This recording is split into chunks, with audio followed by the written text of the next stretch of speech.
بسم اللہ الرحمن الرحیم۔ تباہ ہو جائیں ابو لہب کے دونوں ہاتھ، اور وہ تباہ ہو ہی گیا۔ اسے کچھ کام نہ آیا اس کا مال، اور نہ جو اس نے کمایا۔ اب دھنستا ہے لپٹ مارتی آگ میں، وہ اور اس کی بیوی، جو لکڑیوں کا گٹھا سر پر اٹھاتی ہے اور اس کے گلے میں کھجور کی چھال کا رسا۔ سورۃ لہب مکی سورت ہے۔ اس میں 5 آیتیں اور 1 رکوع ہے۔ شان نزول اس کی یہ ہے کہ جب نبی کریم صلی اللہ علیہ وسلم نے کوہ صفا پر عرب کے لوگوں کو دعوت دی، ہر طرف سے لوگ آئے، اور حضور صلی اللہ علیہ وسلم نے ان سے اپنے صدیق ہونے کی، سچا ہونے کی اور ایماندار ہونے کی شہادتیں لینے کے بعد فرمایا، جب انہوں نے شہادتیں دے دی کہ آپ ہی سچے اور ایمانت دار ہیں، حالانکہ وہ کفار تھے، مشرکین تھے، تو آپ صلی اللہ علیہ وسلم نے ان کو فرمایا کہ اللہ کی عبادت کرو، دعوت تبلیغ دی۔ اس پر ابو لہب نے حضور صلی اللہ علیہ وسلم سے کہا تھا کہ نعوذ باللہ تم تباہ ہو جاؤ، اس لیے تم نے ہمیں جمع کیا ہے، تمہارے ہاتھ ٹوٹ جائیں، اس طرح کے اس نے غلط الفاظ کہے۔ اس پر یہ سورہ شریف نازل ہوئی۔ اللہ تعالیٰ نے اپنے حبیب صلی اللہ علیہ وآلہ وسلم کی طرف سے جواب دیا۔ ابو لہب کا نام عبد العزیٰ ہے۔ یہ عبد المطلب کا بیٹا اور نبی کریم صلی اللہ علیہ وسلم کا چچا تھا۔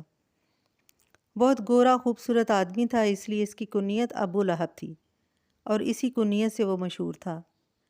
دونوں ہاتھوں سے مراد اس صورت میں اس کی ذات ہے کہ جب اس نے اس طرح کہا تو اللہ تعالیٰ نے جواب دیا کہ ابو لہب کے دونوں ہاتھ، یعنی ابو لہب تباہ ہو جائے۔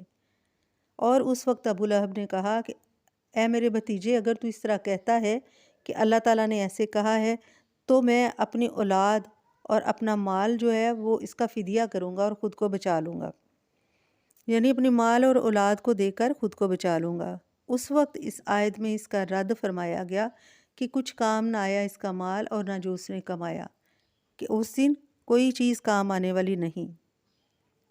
اور اس کی بیوی، جو کہ نبی کریم صلی اللہ علیہ وسلم کی بہت بڑی دشمن تھی اور اتنی عداوت رکھتی تھی کہ خود اپنے سر پر کانٹوں کا گٹھا اٹھا کر لاتی اور نبی کریم صلی اللہ علیہ وسلم اور صحابہ کرام کے راستے میں بچھاتی تاکہ ان کو تکلیف پہنچے۔ اور آپ صلی اللہ علیہ وسلم کو تکلیف دینا اسے اتنا پسند تھا کہ وہ اس کام میں کسی دوسرے سے مدد لینا بھی گوارا نہیں کرتی تھی۔ ایک دن وہ کانٹوں کا گٹھا باندھ کر لے کے آ رہی تھی اور تھک گئی، راستے میں گٹھا رکھ کر آرام کرنے لگی، اور اسی گٹھے کی رسی جو ہے اللہ تعالیٰ نے فرشتے کو حکم دیا، اور فرشتے نے بحکم الہی اس کے پیچھے سے اس گٹھے کو کھینچا اور گیرا لگ کر وہ رسی اس کے گلے میں پھنس گئی اور اسے پھانسی لگ گئی اور وہ مر گئی۔